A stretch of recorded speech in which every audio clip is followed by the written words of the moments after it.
Hello students, कैसे हैं आप सब। आईसीटी वर्चुअल क्लासरूम में आप सबका स्वागत है। मैं विकास। आज हम क्लास 10th का मैथ्स करने वाले हैं बच्चों, और मैथ्स में हमारा चैप्टर चल रहा है सरफेस एरिया एंड वॉल्यूम्स। तो उसी चैप्टर को हम कंटिन्यू करने वाले हैं। काफी सारे क्वेश्चंस हम इस पे अटेम्प्ट कर चुके हैं। उम्मीद है सारे क्वेश्चंस आप अच्छे से खुद से भी कर रहे होंगे, तभी आपको अच्छे से पता लगेगा। और बच्चों, कोई भी डाउट होता है तो शुरू में आप पूछ सकते हैं, स्टार्टिंग में। तो अभी कोई डाउट है आपको जो चैप्टर किया है हमने उससे रिलेटेड, तो अपना हैंड रेज कीजिए और अपना डाउट आप पूछ सकते हैं। तो बच्चों, आप अपना डाउट देखिए, डाउट पूछिए और साथ साथ नोट्स भी बनाते रहिए। तब तक के लिए चलते हैं स्मार्ट बोर्ड पे और क्वेश्चंस हम स्टार्ट करेंगे। तो बच्चों, पृष्ठीय क्षेत्रफल और आयतन यानी सरफेस एरिया एंड वॉल्यूम वाला ये चैप्टर है। इसमें सीधा हम क्वेश्चन पे चलते हैं डायरेक्ट। तो आपके लिए ये क्वेश्चन है यहाँ पे। तो क्या है क्वेश्चन? क्वेश्चन को जब तक ध्यान से नहीं पढ़ेंगे तब तक आंसर करने में आपको प्रॉब्लम होने वाली है। इसीलिए हमेशा मैं बोलता हूं कि क्वेश्चन को अच्छे से पढ़ना है आपको। क्या है यहाँ पे? दवा का कैप्सूल सबने देखा होगा। दवाई वाला जो कैप्सूल आता है बिल्कुल ऐसी शेप का होता है, इसी तरह का होता है। क्या बोला गया है? ये एक बेलन के आकार का है। तो बेलन के आकार का दिख रहा है, जिसके दोनों सिरों पर एक एक अर्धगोला लगा हुआ है। लेकिन इसके दोनों सिरों पर एक एक अर्धगोला भी लगा हुआ है। देखिए, एक अर्धगोला यहाँ पे लगा हुआ है। मैं थोड़ा और क्लियर करने के लिए इसका अर्धगोला का बेस बना देता हूं यहाँ पे, ताकि अच्छे से आपको क्लियर हो जाए। तो ये दोनों सिरों पे क्या है? अर्धगोला बना हुआ है। और ये इससे चिपका दिया, मान लो अर्धगोला बना के चिपका दिया, तो ये क्या बन गया? बीच में तो सिलेंडर है। ये बीच में आपको क्या दिख रहा है? देखिए, यहां से यहां तक, यहां से यहां तक, ये क्या है? ये बेलन है बच्चों, ठीक है। और ये दोनों क्या है? बाकी इतने, ये और ये हैं अर्धगोले, ठीक है। ये हेमिस्फेयर या फिर अर्धगोले आप इसको बोल सकते हो। तो ये चीज होती है यहाँ पे। क्या बोला गया है? एक बेलन के आकार का है, जिसके दोनों सिरों पर एक एक अर्धगोला लगा हुआ है। आकृति में आप देख सकते हैं। पूरे कैप्सूल की लंबाई दी है, ना सिर्फ बेलन की दी है, ना सिर्फ अर्धगोले की दी है। आपको पूरे बेलन की लंबाई दी है 14 mm, और उसका व्यास दिया है 5 mm। व्यास और पूरे बेलन की लंबाई आपको दी है, पूरे कैप्सूल की लंबाई दी है आपको एक्चुअली। इसका पृष्ठीय क्षेत्रफल ज्ञात कीजिए। तो उसके लिए, पृष्ठीय क्षेत्रफल के लिए पहले तो ये सोचें कि किस तरह से आप निकाल सकते हैं इसका पृष्ठीय क्षेत्रफल। तो पृष्ठीय क्षेत्रफल निकालने के लिए अगर इसको अलग अलग करके देखते हैं हम, तो अलग अलग करने में देखिए, एक तो ये अर्धगोला हो गया, इसका हमें क्षेत्रफल निकालना है, लेकिन बेस का नहीं निकालेंगे हम, ठीक है। बेस का नहीं निकालेंगे, कर्व सरफेस एरिया निकालेंगे इसका हम। इसी तरह जो दूसरा अर्धगोला हो गया, इसका भी कर्व सरफेस एरिया निकालेंगे, बेस का नहीं निकालेंगे। क्यों नहीं निकालेंगे? क्योंकि ये बेस तो छुप जाता है। जब हम इसको बेलन के ऊपर रखते हैं तो बेस तो छुप जाता है, अंदर दब जाता है, इसीलिए इसका आधार का हम नहीं निकालेंगे। अब रही बेलन की बात, तो ये देखिए बेलन, इसका भी हम कर्व सरफेस एरिया निकालेंगे, यानी वक्र पृष्ठीय क्षेत्रफल निकालेंगे। और हम इसके दोनों बेस इसमें इंक्लूड नहीं करेंगे। क्यों? क्योंकि ये जब अर्धगोला को इस बेस के ऊपर रखोगे तो अर्धगोले का बेस और इस बेलन का बेस, दोनों के बेस यहाँ पे दबने वाले हैं। इसीलिए सबका हम क्या निकालेंगे? कर्व सरफेस एरिया निकालेंगे। क्लियर है? अब कर्व सरफेस एरिया निकालने के लिए किस किस चीज की जरूरत है हमें? कर्व सरफेस एरिया निकालने के लिए आर की जरूरत है, यानी रेडियस, त्रिज्या की जरूरत होने वाली है। और किस चीज की जरूरत है? और बच्चों देखिए, त्रिज्या यानी जो अर्धगोला है उसकी त्रिज्या और जो बेलन है उसकी त्रिज्या दोनों सेम होने वाली है कि नहीं? अर्धगोला देखिए, यहाँ पे अर्धगोला है। अगर हम अर्धगोला और बेलन की बात करने वाले हैं तो अर्धगोला की त्रिज्या ये हो गई और बेलन की त्रिज्या ये हो गई। अब खुद सोचिए कि दोनों की त्रिज्या अगर समान होंगी तभी तो दोनों के बेस समान होंगे, और दोनों के बेस आधार समान होंगे तभी तो एक दूसरे के ऊपर उनको हम रख पाएंगे और एक पूरा कैप्सूल बन पाएगा। इसीलिए त्रिज्या तो अर्धगोला और बेलन की बराबर होनी चाहिए, इक्वल होनी चाहिए। इतना क्लियर हो गया? अब निकालनी है हमें एच। एच क्या है? जो बेलन है उसकी हमने हाइट निकालनी है, ऊंचाई निकालनी है। तो वो कैसे निकालेंगे? हम क्या कर सकते हैं, ये कुल 14 दी है लंबाई, उसमें से ये और ये हम माइनस कर सकते हैं, ठीक है। ये दोनों पोर्शन अगर माइनस कर देंगे तो हमारे पास क्या आ जाएगा, बेलन की ऊंचाई आ जाएगी, हाइट आ जाएगी। तो बेलन की हाइट निकालने के लिए इसको माइनस करना, लेकिन हमें ये पता होना चाहिए कि अर्धगोला की ऊंचाई कितनी है। तो देखिए, जो अर्धगोला है उसकी ऊंचाई कितनी होती है, रेडियस के समान होती है, रेडियस के बराबर होती है। मतलब ये भी 5 mm है और ये भी 5 mm है, लेकिन ये व्यास है बच्चों, ठीक है। तो ये 5 mm नहीं होंगे,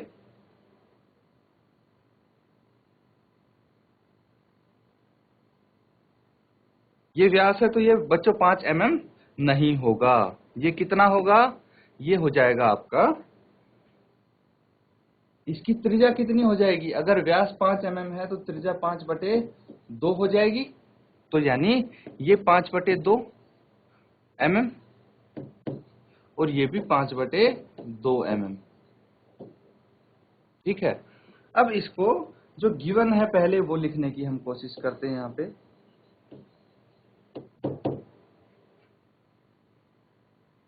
सबसे पहले हम क्या लिख सकते हैं, यहाँ पे कैप्सूल का व्यास दिया है हमें, क्या दिया है, कैप्सूल का व्यास दिया है।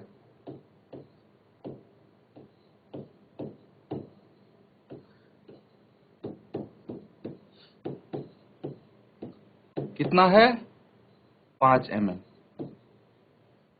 तो कैप्सूल की त्रिज्या भी 5 mm होगी ना, कैप्सूल की त्रिज्या क्या हो जाएगी, 5/2 mm। कैप्सूल की त्रिज्या यानी आर, ये हो जाएगी 5/2 mm। व्यास का आधा होता है त्रिज्या। अब कैप्सूल की त्रिज्या 5/2 mm हो जाएगी, इसका मतलब क्या है, बेलन की त्रिज्या बराबर है अर्धगोले की त्रिज्या बराबर है 5/2 mm हो जाएगी, है ना, यही हो जाएगी। तो बिकॉज यहां पे कर सकते हैं देयरफॉर बेलन की त्रिज्या बराबर है अर्धगोले की त्रिज्या।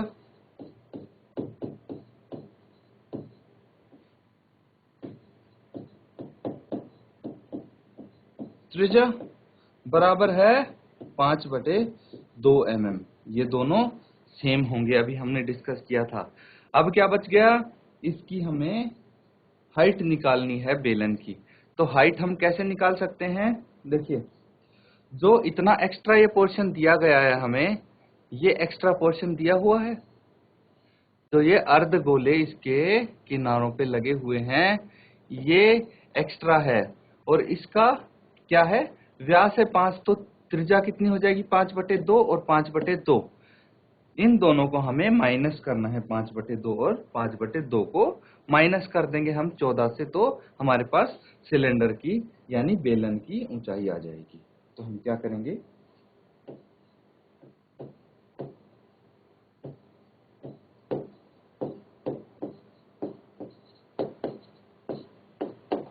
बेलन की ऊंचाई बराबर है, क्या करेंगे हम, बेलन की ऊंचाई को आप h से रिप्रेजेंट कर सकते हैं, किससे, h से रिप्रेजेंट कर सकते हैं। और ये क्या हो जाएगी, ये हो जाएगी बच्चों 14।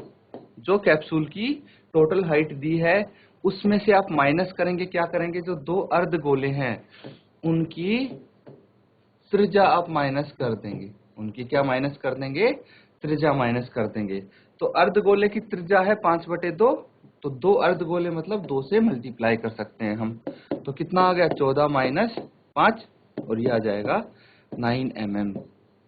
मतलब जो आपके पास यहाँ पे सिलेंडर है ये 9 mm है इसकी हाइट। अब हमें क्या निकालना है वो ध्यान दीजिए, इसका पृष्ठीय क्षेत्रफल ज्ञात करना है आपको। तो पृष्ठीय क्षेत्रफल ज्ञात करने के लिए आप क्या फॉर्मूला लगाएंगे, क्या मेथड लगाएंगे, ये आपको देखना है।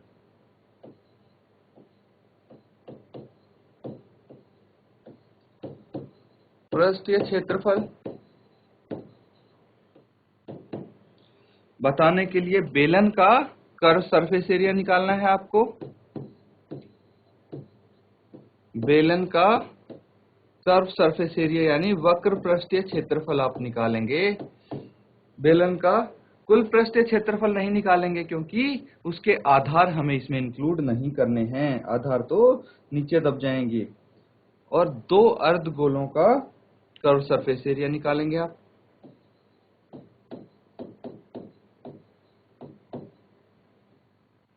दो अर्धगोलों का कर्व सरफेस एरिया निकाल लेंगे आप, ठीक है। तो पृष्ठीय क्षेत्रफल बेलन का निकालेंगे आप, कर्व सरफेस एरिया, और दो अर्धगोलों का कर्व सरफेस एरिया निकाल के इन सबको ऐड कर देंगे तो आपको क्या आ जाएगा, फिगर का आकृति का पृष्ठीय क्षेत्रफल आ जाएगा। यही तो पूछा गया है। तो आपको पृष्ठीय क्षेत्रफल ज्ञात करना है। अब बेलन का कर्व सरफेस एरिया का फॉर्मूला आप लिखिए, क्या होगा। बेलन के कर्व सरफेस एरिया का फॉर्मूला किसको याद है, वो फॉर्मूला लिखिए। और दो अर्धगोलों के कर्व सरफेस एरिया यानी अर्धगोले का कर्व सरफेस एरिया निकाल के उसको 2 से मल्टीप्लाई कर दीजिए और फिर मुझे बताइए आंसर निकाल के क्या आंसर आता है आपका। तो यहाँ पे आप फॉर्मूला लिख देंगे। बेलन का कर्व सरफेस एरिया होता है 2 पाई आर एच, प्लस अर्धगोले का कर्व सरफेस एरिया कितना होता है, 2 पाई आर स्क्वायर होता है, जिसको मैंने 2 से यहाँ पे मल्टीप्लाई कर दिया है। अब यहाँ से हम कॉमन ले सकते हैं। कॉमन क्या क्या आ जाएगा, 2 पाई आर कॉमन ले सकते हैं, 2 पाई आर कॉमन निकाल सकते हैं। तो ब्रैकेट में क्या बच जाएगा, h plus 2r, h plus 2r bracket में बच जाएगा।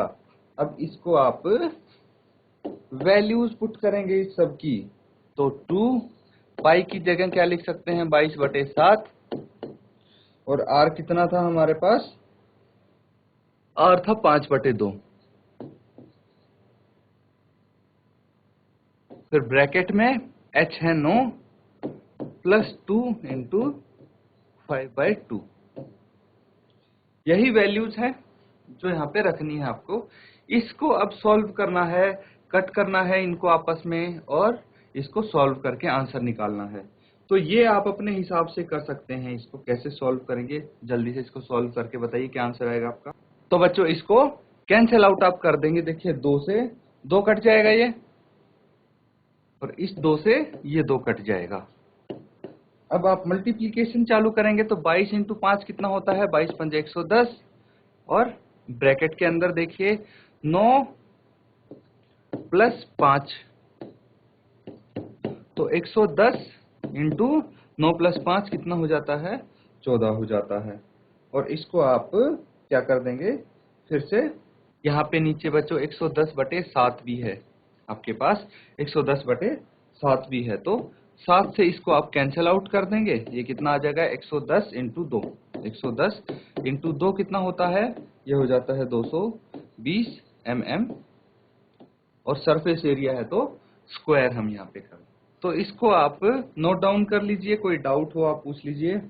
इस तरह से देखिए आपके पास यहाँ पे क्वेश्चंस आने वाले हैं कि भाई 2 टाइप के फिगर्स हैं, उनको आपने जोड़ दिया है और फिर आप को सरफेस एरिया निकालना है, वॉल्यूम निकालनी है या कुछ भी निकालना है, इस तरह से आप निकाल सकते हैं। अब देखिए एक क्वेश्चन और है, इसको ध्यान पूर्वक आप पढ़ेंगे और फिर इसकी आप आकृति बना लेंगे, फिगर बना लेंगे। कोई तंबू एक बेलन के आकार का है जिस पर एक शंकु अध्यारोपित है।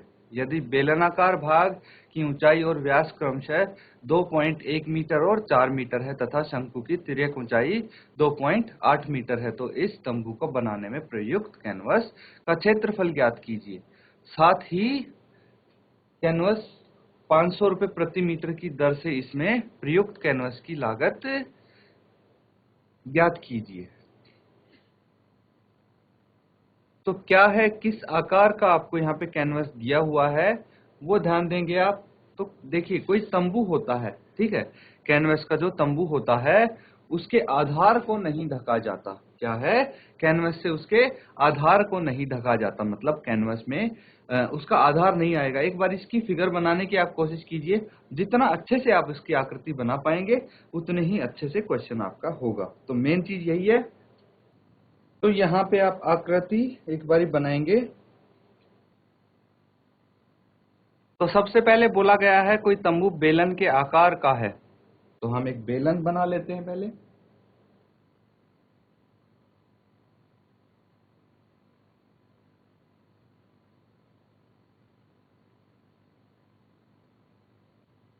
तो ये है कोई तंबू जो बेलन के आकार का है यहाँ पे। और क्या बोला गया है? बोला गया है जिस पर एक शंकु अध्यारोपित है, तो इस पे हम एक शंकु अध्यारोपित कर सकते हैं।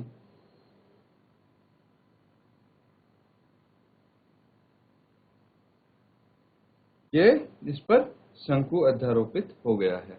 अब देखिए,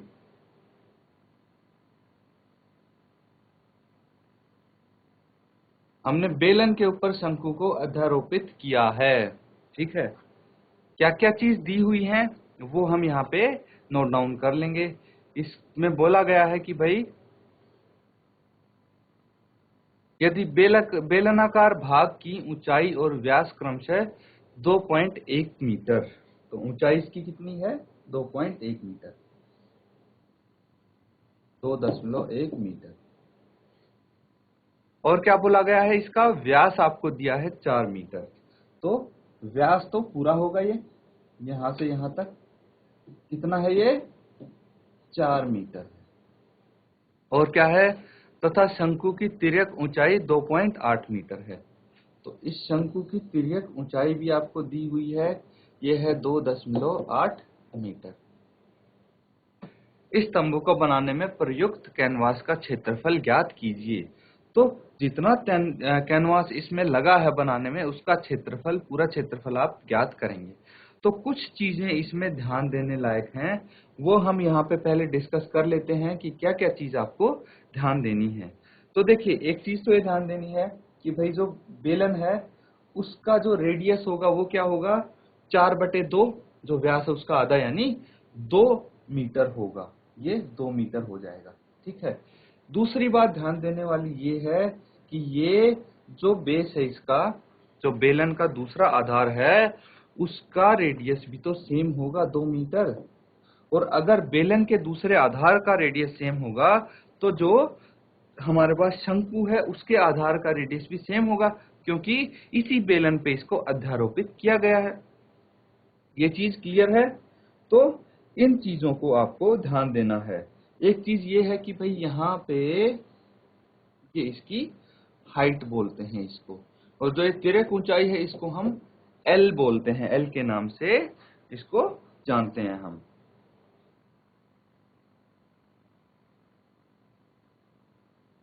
तो अब आपको क्या करना है? अब आपको इनका क्षेत्रफल ज्ञात करना है। टोटल जो कैनवास है उसका क्षेत्रफल ज्ञात करना है। तो आप अपने तरीके से स्टार्ट करेंगे। सबसे पहले तो जो गिवन है वो लिखिए, जो दिया हुआ है आपको वो लिखेंगे, उसके बाद हम सॉल्यूशन स्टार्ट करेंगे। तो गिवन क्या क्या है इसमें वो मैं बता देता हूं आपको, बाकी ये क्वेश्चन आप खुद सॉल्व करेंगे यहाँ पे, ठीक है। गिवन इसमें क्या क्या होने वाला है? देखिए, गिवन इसमें बेलन की ऊंचाई आपको दी हुई है, बेलन की ऊंचाई, बेलन की ऊंचाई यानी h हमें गिवन है, और h कितना है? 2.1 मीटर। h तो 2.1 मीटर है। और बेलन की त्रिज्या भी दी हुई है, बेलन की त्रिज्या, बेलन की त्रिज्या यानी r, ये कितने गिवन है? ये 2 मीटर गिवन है, 2 मीटर। अब एक और चीज दी हुई है, क्या दी हुई है? जो हमारे पास शंकु है उसकी त्रिज्या और उसकी ऊंचाई। तो शंकु की त्रिज्या सेम होगी, ठीक है। जो शंकु है हमारे पास, शंकु की त्रिज्या यानी r, वो भी कितनी होगी? 2 मीटर होगी। 2 मीटर कैसे आई? समझ में आ गया? जो 4 है वो तो व्यास है, उसको आप 2 से डिवाइड कर देंगे, ठीक है। शंकु की त्रिज्या भी 2 मीटर है, तो शंकु की तिर्यक ऊंचाई कितनी होगी? शंकु की तिर्यक ऊंचाई, इसको हम L बुलाते हैं, तो ये हो जाएगी 2.8 मीटर। अब देखिए, क्या हमें शंकु के एच की जरूरत पड़ने वाली है? हमें तो शंकु का कर्व सरफेस एरिया निकालना है, CSA, और वो होता है पाई आर एल। तो आर और एल तो हमारे पास हैं, तो एच निकालने की अभी जरूरत नहीं है। अगर जरूरत पड़ती है तो आप एच निकाल सकते हैं, ठीक है, इसका एच आप निकाल सकते हैं, फॉर्मूला आपके पास है। तो अभी आप इसको देखिए, ये जो गिवन है, इन स्टेटमेंट्स को यूज करके इसको सॉल्व करेंगे, और इसका क्या क्या निकालना है आपको, इसका क्षेत्रफल ज्ञात करना है, और फिर इसकी लागत कितनी आई है इसमें वो ज्ञात करनी है। तो ये बच्चों आपका होमवर्क रहेगा, इसको सॉल्व करके लेके आएंगे अगली क्लास में और मुझे बताएंगे इसका आंसर। कैनवस का क्षेत्रफल क्या होगा? कैनवस का क्षेत्रफल बेलन का वक्र पृष्ठीय क्षेत्रफल, क्या बेलन का वक्र पृष्ठीय क्षेत्रफल, या फिर बेलन का कर्व सरफेस एरिया आप बोल सकते हैं। बेलन का कर्व सरफेस एरिया या फिर वक्र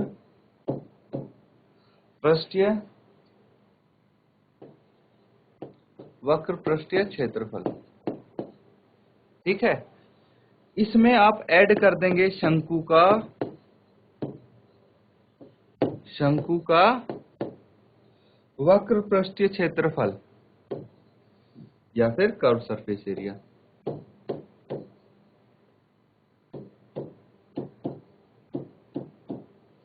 ये चीज आप इसमें ऐड कर देंगे। इसके फॉर्मूले आप लिख देंगे डायरेक्टली। फॉर्मूले क्या होते हैं? देखिए, बेलन का कर्व सरफेस एरिया का फॉर्मूला हमने पिछले क्वेश्चन में किया था, 2 पाई आर एच, प्लस जो शंकु है उसका कर्व सरफेस एरिया होता है पाई आर एल। अभी हम डिस्कस कर चुके हैं ये चीज। तो यहाँ पे आप कॉमन निकाल सकते हैं, थोड़ा इजी हो जाएगा कैलकुलेशन। तो कॉमन क्या निकलेगा? देखिए, एक तो पाई और एक आर, पाई आर दोनों में कॉमन आ रहा है, तो मैं पाई आर को यहाँ पे कॉमन ले सकता हूँ। क्या बच जाएगा? 2h प्लस एल बच जाएगा। अब यहाँ पे आपको सिर्फ वैल्यूज रखनी है, जो जो गिवन हमने लिखा था शुरू में उनकी वैल्यूज आप रखेंगे। ये कितना है? 22/7 इंटू आर कितना है हमारे पास? आर 2 आया था, त्रिज्या 2 आई थी। 2 इंटू एच कितना आया था? एच तो 2.1 गिवन था हमें, और एल गिवन था 2.8। देखिए, सारी चीज यहाँ पे आ गई हैं। इसको सॉल्व करके आप अब डायरेक्ट आंसर आ जाएगा आपका। तो कैंसल आउट जो हो रहा है उसको कैंसल आउट कर देंगे हम, और बाकियों को, अभी कुछ कैंसल आउट नहीं हो रहा तो इनको आप मल्टीप्लाई करेंगे। तो 2 इंटू 2.1 कितना हो जाता है? 4.2। 22/7 इंटू 2, और ये हो जाएगा 4.2 प्लस 2.8, यहाँ पे लिख सकते हैं हम। 22/7 इंटू 2, और 4.2 प्लस 2.8 कितना हो गया? ये हो गया 7 हो गया। आप ऐड करके देख सकते हैं, 4.2 और 2.8, इन दोनों को ऐड करेंगे तो 2 प्लस 8 10, एक हासिल 4 2 6 और 1 7, तो 7 आ गया। 7 से 7 को आप काट सकते हैं। 22 इंटू 2 44 mm स्क्वायर, यहाँ पे 44 मीटर में है ये, तो मीटर स्क्वायर यहाँ पे आ जाएगा, ठीक है, 44 मीटर स्क्वायर आ जाएगा। अब एक चीज और आपको फाइंड आउट करनी है इसमें, और क्वेश्चन पे हम फिर से चलते हैं, देखते हैं दूसरा क्या दिया है। साथ ही 500 रुपए प्रति मीटर की दर से, क्या है? 500 रुपए प्रति मीटर की दर से आपको इसमें प्रयुक्त कैनवस की लागत है। मतलब 1 मीटर स्क्वायर की कीमत कितनी है? 1 मीटर स्क्वायर कैनवस की कीमत कितनी है? 500 रुपए है, ठीक है। तो आपको क्या बताना है? आपको कुल लागत यहाँ पे ज्ञात करनी है इसकी, ठीक है। तो पूरे कैनवस की आपको लागत ज्ञात करनी है, कैसे करेंगे देखिए। यहाँ पे हम लिख सकते हैं, हमें जो चीज पता है 1 मीटर स्क्वायर कैनवस की लागत, ये हमें पता है कि 500 रुपए है, और हमें तो 44 मीटर स्क्वायर कैनवस की लागत का पता करना है। तो हम क्या कर सकते हैं? 500 में अगर 44 का मल्टीप्लाई कर दें तो हमारे पास 500 मीटर 44 मीटर स्क्वायर कैनवस की लागत आ जाएगी।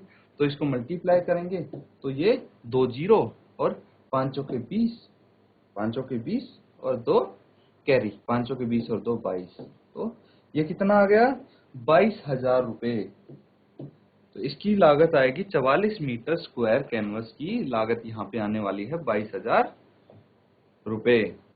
तो बच्चों आज जो हमने क्वेश्चंस किए हैं उनको आप अच्छे से दोबारा घर पे जाके जरूर करेंगे और देखेंगे कि भाई आप खुद से कितना कर पाते हैं। देख के नहीं करना, आपने खुद से आपने करने हैं क्वेश्चन। इसी के साथ आज का सेशन यहाँ पे खत्म करते हैं। Thank you and have a nice